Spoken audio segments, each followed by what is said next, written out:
Elimination Race 1 featured Jake, Tiernan, and Wyatt. And all three of them showed an absolutely amazing performance this time out. Jake led the way at the start of the race, and he kept it that way.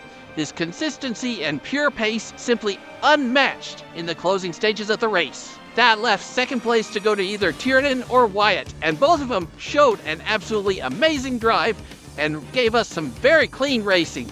In the first 3 laps, the race was incredibly close, but eventually Jake pulled away and Tiernan made a very bad mistake.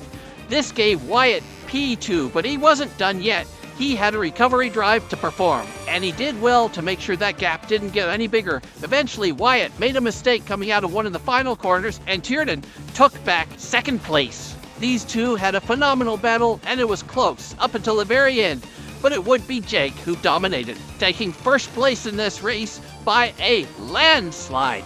The grid for Elimination Race 2 was massive, consisting of 5 cars, one of which was the shop owner himself, Mike. It would be Ethan who took the lead of the pack at the start, and it would be Garrett following him, with Cooper very desperate to get to the front before Jackson could take advantage of the slow cars in front of him and get too close for comfort.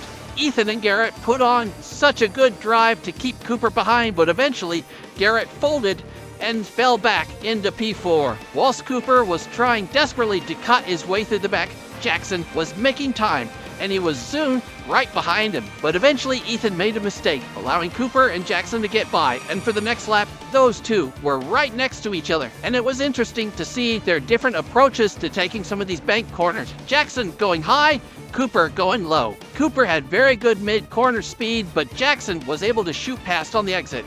He was right next to Cooper up until Cooper finally closed the door on him, and he secured the win after that. The next race that we'll be holding will determine the final winner of this tournament. And by the looks of things, it's going to be very close.